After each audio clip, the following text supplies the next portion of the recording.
So guys, jom saya nak review IM ni. Dan modelnya ialah Ni daripada brand BQEYZ. Literally dapat nama modelnya Ni. Ni diorang marketkan as hi-fi gaming IM lah.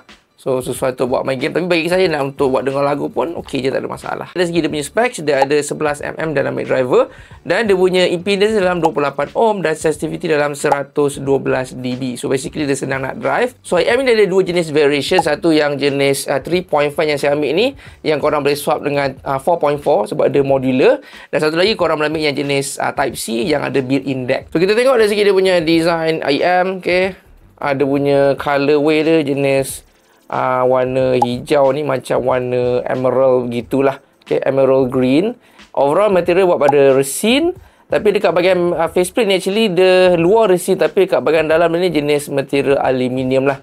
So agak sturdy juga lah overall build IM ni. Dan nozzle ni pun tak berapa nak dalam sangat lah. So tak panjang. So dia sedang saja dia punya insertion. Okay, yang cucuk dalam lah. Cucuk dalam tu tak apa nak dalam sangat je, sedang-sedang saja. Kabel pun dia akan bagi yang very high quality kabel. Korang tengok braided kabel, very high quality. Memang saya suka lah quality kabel dia ni.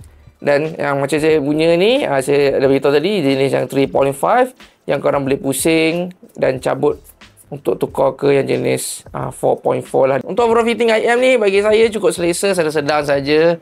Ringan pun ringan sebabkan material buat pada resin.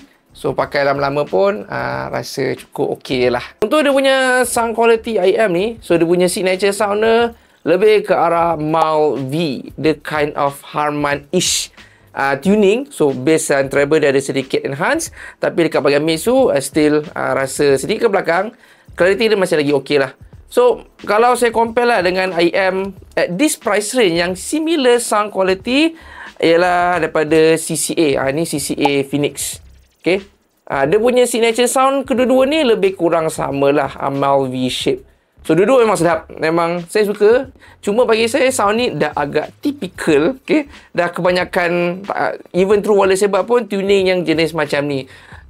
Kalau compare dengan lah, macam contoh AirPods Pro 3 pun, tuning dia pun lebih ke arah mild V-shape. Tapi still korang boleh pairkan lagi IM ni dengan DM yang boleh bagi sedikit kelainan, nak bagi colouring yang berlainan sikit, bass extra ke, treble extra ke, bergantung pada preference masing-masing. Untuk dia punya technicalities, overall average saja. Dia boleh bagi separation yang okay, staging pun yang cukup wide, dan juga dia punya imaging pun cukup precise. So kalau korang nak buat main game, especially buat main game, pun memang cukup enjoy lah pakai IM ni. So guys, BQEYZ ni dengan harga dia dalam sekitar 200 ke bawah, bagi saya ini antara IM yang cukup best untuk korang dapatkan. Bukan sekadar dari segi dia punya audio yang sedap, dia punya quality build cukup bagus, kabel dia bagi pun memang cukup berkualiti. Tapi bagi saya yang paling best sekali, korang ambil yang 3.5 yang korang boleh swap sekali dengan 4.4, dia akan bagi sekali. So memang sangat-sangat berbaloi lah dengan this package. So kalau korang berkenan, saya akan sertakan link di bawah. So guys, that's all for this video. Hope you guys enjoyed. Don't forget to like, follow, subscribe to the channel, and I'll see you guys in the next video.